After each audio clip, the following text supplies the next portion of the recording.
Hello and welcome to The Nation. I'm Jessie Chahel. Today we'll highlight on one of the world's oldest games, and it has come back into the interest sort of focus point on many people across different age groups as well.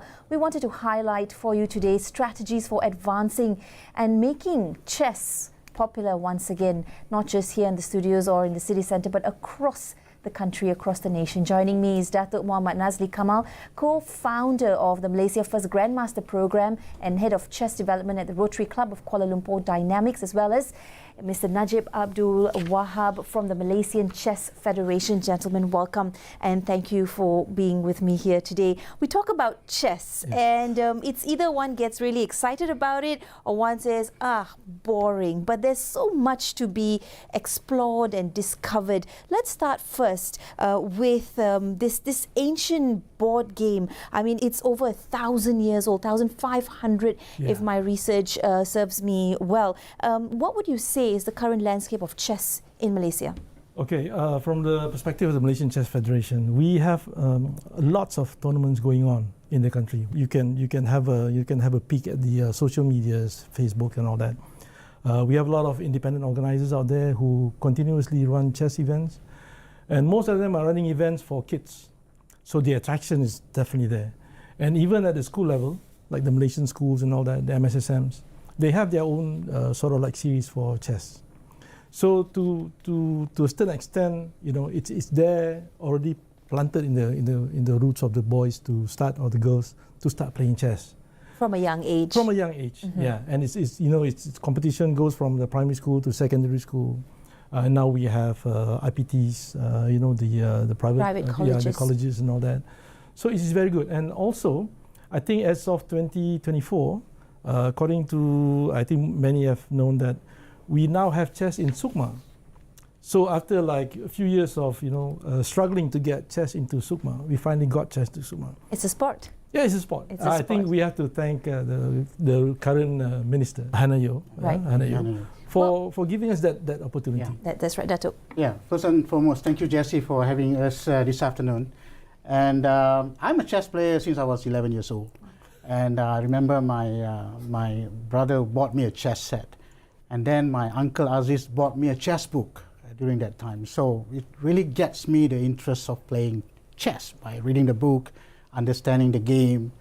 And I never stopped there, even though I continued my study overseas, came back and started playing. But those days, it was a bit difficult because there was no internet. But today, I think there's a lot of internet. I think today, we have quite a number of young people playing chess.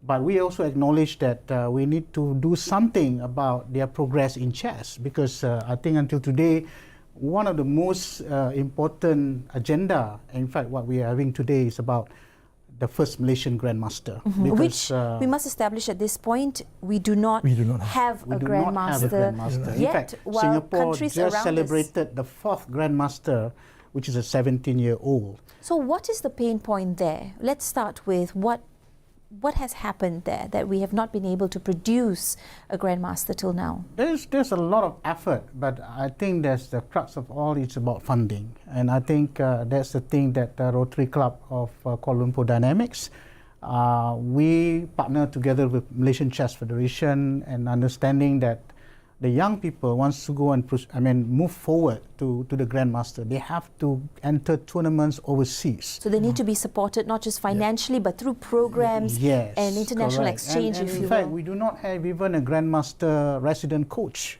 for our team. So that is also another point that we see there's points that we need to fill up. And so what we have been discussing, in fact, when I met Najib, we have a common interest, and we say, okay, why not we partner?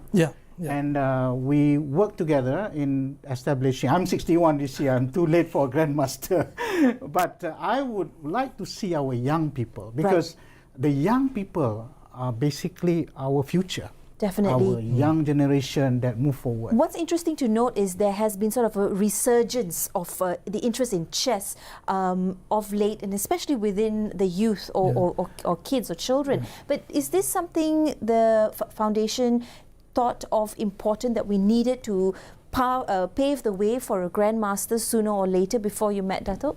Okay, I think chess took I think the resurgence. Part of it is because of that movie, Queen's Gambit. Yeah, a lot of people like that movie because it focuses on the character of that lady, Anna, if I'm not mistaken, her name was, and how she, the eccentricity of a chess player, you know, looking at the ceiling and seeing boards and pieces moving. But at the same time, to a certain extent, I think we can contribute to COVID. Not the bad side of it, because when it was COVID, everybody had to stay inside. That's right. So there's nothing else to play but chess. Out came the chess boards, the dusty chess boards. No, not only that, because you can play it online. That's right, that's true. Our national champion for ladies last year, Ainul Madia is, she learned chess during the era. So in only 2 years, she learned chess from online. She became the national champion. Amazing. Yeah, so amazing. So to a certain extent, we can contribute the surge of chess today. Part of it is because of that movie, Queen's Gambit, and also because chess is the only sport. During even school, you can't play soccer, you can't play anything else, and the only thing you can play at home is chess. And it doesn't just stop there, because chess is just more than a game. It's strategy, it's planning, it's patience. It's also a great way to enhance brain function. Correct. And what we talk about now so often, mental health, you know, for all ages, for those who are aging and for those who are young. So building brain power and retaining brain power as well. You know, in that perspective, is chess accessible at this point? You mentioned it being online, but is it as accessible for people for all ages and backgrounds in the country? It is, because we regularly play chess on Chess or chess.com platform, and in fact during the pandemic it was the most popular platform, not only in Malaysia but throughout the world, and there's a resurgence of interest in chess also in the US. But I think we should not stop there. I mean, I would like to quote Shi Heng Yi, a Shaolin master. He says that if you don't use it, you lose it. That means if you don't practice your brain, you're going to lose it. So I'm 61 this year, and playing chess definitely be something that I would like to do to avoid me from having these memory diseases. And so, but not only that, for the young kids, the brain development, because when you do a chess game, you can't move the pieces. You just have to stare at the board, and everything moves in your mind. Right. So if you teach yourself the bigger picture in your mind first. Yes, exactly. That's what Najib was saying about the Queen's Gambit when she was looking at the ceiling and she saw the board. Actually, there's also Hikaru Nakamura, the player. Every time if you look at him, and before he moves his piece, he will look on the side. Actually, he's looking at the board, but in his mind. And so if the kids can develop this, what we call the clarity in thinking, it would definitely help them a lot in their study. So we found quite a number of chess players actually they are doing very well in their study and also in their life. And so I thought, in fact, I'm a coach at the My Skill Foundation. So I'm teaching 15 kids, underprivileged kids, and they love the game because it gives them a self-confidence and give them a clarity in their thinking. And so I thought this could be something that we need to work and enhance in the school. I was a chess player in the school, and I think the development of the brain, it helps the kids to be able to have this clarity in thinking, good attitude, discipline. Absolutely. Which what we wanted to put in our kids. And sometimes when people ask me, why should we sponsor a chess game? I say, would you like to have smart people working for you? And so, how do you find smart people? It definitely Those builds chess on players, this smart. because they build their thinking process, the clarity, the mind's eye. And so these are some of the training that you will get if you play chess. Definitely. We take a quick breath. I'm going to come back to you just after this messages. Don't go anywhere. We're right here on The Nation talking about the resurgence of chess and the way forward. Do stay tuned. We'll be right back. Hi there, welcome back to The Nation. I'm Jessie Chahel. Joining me in the studio are my guests today, talking about the resurgence of chess, and as we strategize the way forward to bringing chess back to the forefront once again as we search for the first Grandmaster here in Malaysia. Gentlemen, thank you for being with me. Wanted to just check in with you and how chess has changed your life. At what point did you say, well, this is something I'm really passionate about? Okay, chess as a game has always interested me from young. But chess, you know, in terms of, because I studied in the States, yeah, and I played chess in the States. So when I came back from the States here to Malaysia, I thought chess here would be as structured as it is in the States. Unfortunately, it was not. It was not that structured, yeah. So the idea here is, okay, now I have this so-called aspiration to make chess a good game. So I think that's what drives me to be in the federation. That what drives me to make sure that chess is, you know, well received, you know, well structured. But unfortunately, like Dato Nazlee said, we still haven't had our Grandmaster. Right. So when he approached us and say, let's work on this, and of course I get very excited about it, because that's the one thing that is lacking. We have Singapore who has Grandmasters, Indonesia and all that, and we are yet to produce one. That's right. You mentioned something about the chess for students at a grassroots point where there's a world body that looks into this. Perhaps you could share with us that. Okay, the world body, FIDE, which is the International Chess Federation, they have this program or commission called Chess in Education. We actually had a meeting with them, I think about a couple of days back. And we are planning to have this program to teach teachers how to make chess as an educational tool, yeah, something that can help children to use chess as a means of, you know, being better in their education, because the approach is to make chess fun, to make chess interesting.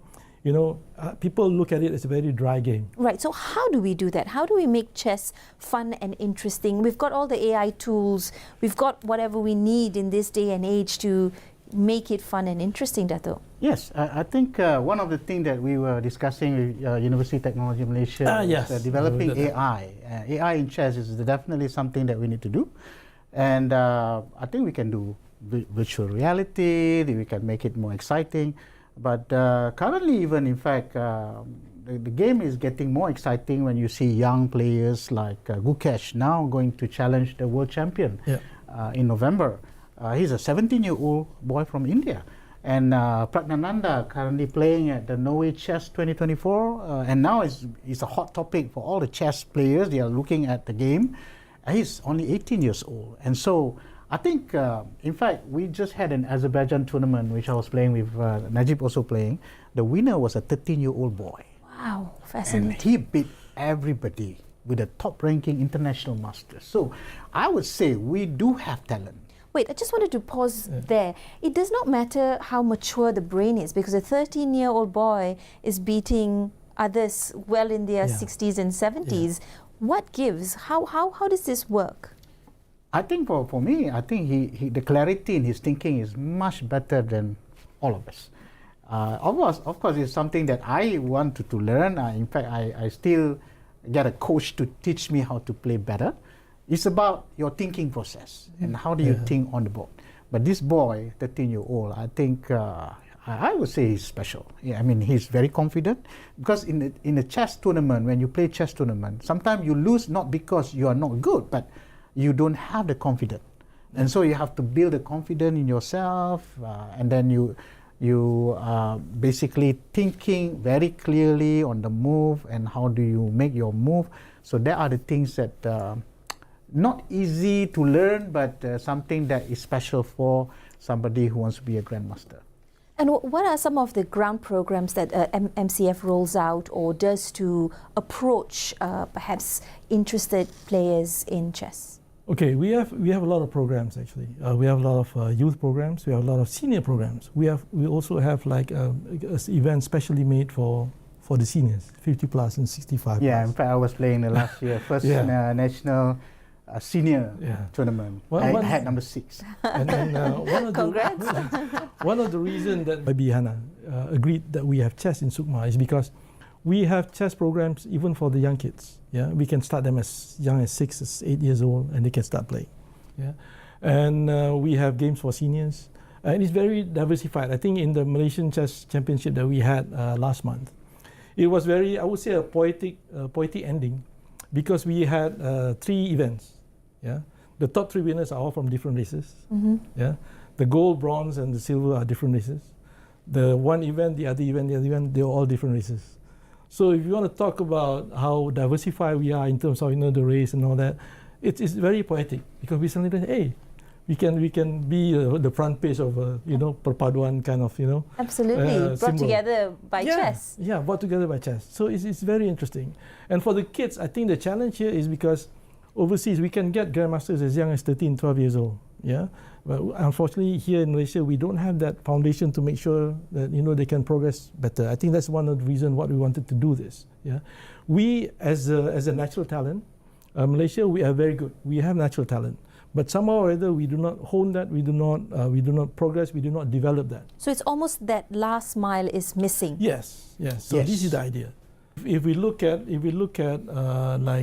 players, and again in Malaysia, we are very 17 years old is sort of like the dead stop because people going for SPM. Yeah. So it ends. Yeah. So it ends for most of them, not for all of them, for most of them, because after that is college, after that is working. And then chess suddenly sort of like, they'll go off.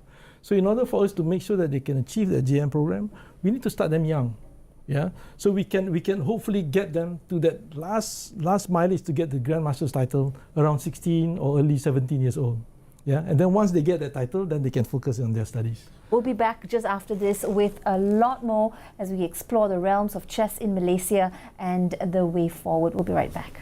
We have yet to produce a Grandmaster, but we're in luck because Malaysia's first Grandmaster program is around the corner, about to be launched. Walk us through that program and what will it entail, Dato?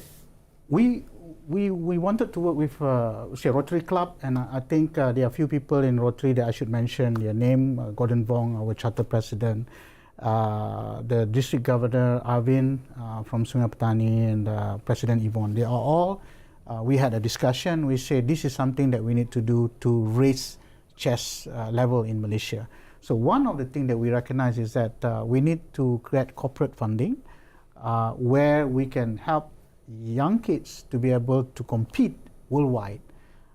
And so by doing this funding program, we may be able to help the kids to go on. But not only in terms of funding, but in terms of training.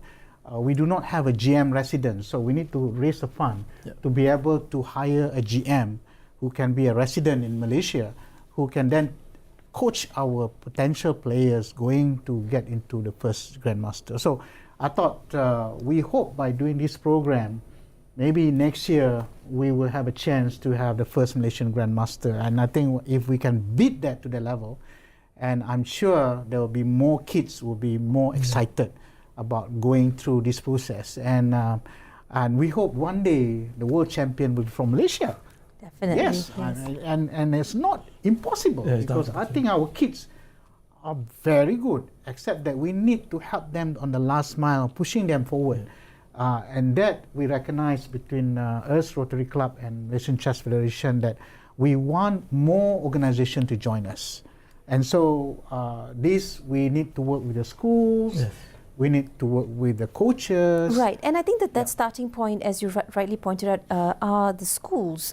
How do you plan to enter the schools in terms of, it perhaps could be a after-school project or a program that can be offered through this when venture? I was a schoolboy from Victoria Institution, so we have a chess club. And basically every week we have a get-together and we play chess. And so I think every school has this program. Almost. And in fact, now I'm playing at MCOP Mall. Frankie is very kind enough. He sponsored the chess sets. So on level 3 of MCOP Mall, every Saturday 3 to 6, we gather 20 to 30 people playing chess every across weekend. all ages. Yes. And in fact, yesterday I was playing chess at one afternoon at Atria Shopping Mall. I was against a 12-year-old boy. I said, you're playing with your granddad. But his thinking process is very clear, and he compete. The mother took him to a competition at University Technology Petronas all the way. And there's a passion in him. So I thought, if we have a program to basically enhance these people, the benefit definitely back to the nation. We want smart people. And how do we build smart people? one of the aspects is building their brain. Yes. So how do you build the brain? One of the exercise, of course, playing chess. And I thought that would be something we wanted to work together, and we want to instill more programs, because if we were to do the same thing again and again, thinking that we're going to have a different result, I don't think it will happen. So me and Najib and MCF, we say change is required. And so this is what we're going to do. I think from the Federation, we have had earlier programs before, not that we don't have, we have. Mostly are mooted within the Federation itself. But I think this time we have somebody who's passionate, who's outside the Federation, who's passionate about it, and who wants to help, who genuinely wants to help. New blood. You know, Yes. and it's a different approach, because now with the networking that Dato has, and all the, you know, all the plans that we have together, it's more of a working together to achieve a common goal, and that is to create not only the first Grandmasters, to create Grandmasters. Yes. You know, if I may say that. Yeah. So the first one is usually the pain point. You know, you get the moment you get the first point, then you want now we can see, yeah, because you have the proof of concept of producing one Grandmaster, you can tweak that concept and you can produce more. So what is the time frame we're looking at? Because it sounds very exciting. Okay. I'm like, let's play chess now. Yeah. You Okay. know? To be honest with you, when I did some research, it would take probably around 2 years to 3 years to produce a Grandmaster. Yeah, but it depends. If we have Unless the something funding, miracle happen. yeah, you know, if you have the Anything's funding, the possible. thing is this: you have to play at least one tournament, one good tournament, one strong tournament once a month, and that will take a toll on you, because you need to travel, the money, Yes. you know, training and all that. So if somebody can really commit once a month, you know, but then you are 13, you are 14, then school, what happened to school and all that. So we need to balance it out. Right. So to say that you can do it in 1 year, yes, you may, but you have to attend tournaments, go to overseas tournaments. But I would say realistically, it should be between 2 to 3 years. You should get someone close or someone who can already achieve that title. I would like to appeal to our corporates to be able to sponsor. If you look at all the tournaments, for example, the one Norway Chess, Ernst & Young, for example, is one of the sponsors. And I believe if we have corporate sponsors in this program, I don't think it goes to waste, because what we are focusing is about our youngsters, building up their mindset, and this definitely will be a very positive component to our nation building. And if we have enough funding, and then we can say that we can then spend a bit more money to send our kids to play in our tournament overseas. We say there's what we call a Grandmaster norm. After International Master, they have to go and fight with the Grandmasters. If they were to win, what 6 norms that they have to get? 3 norms. 3 norms, 6, to get to the Grandmaster level. So with a 2500 kind of FIDE rating. So if they get to that level, then we can get a first Grandmaster. So we have potential candidates, but the only thing now we don't have is that the ability to fund. Because if they are young kids, definitely we have to pay for at least one of the parents have to follow. There's and accommodation travel, costs, accommodation. logistics. So these are the things that sometimes the kids wanted to go, but the parents says, who's going to sponsor you? So if we have this funding requirement, and so I ask the corporate sponsors if they can put their effort here and to help our young kids.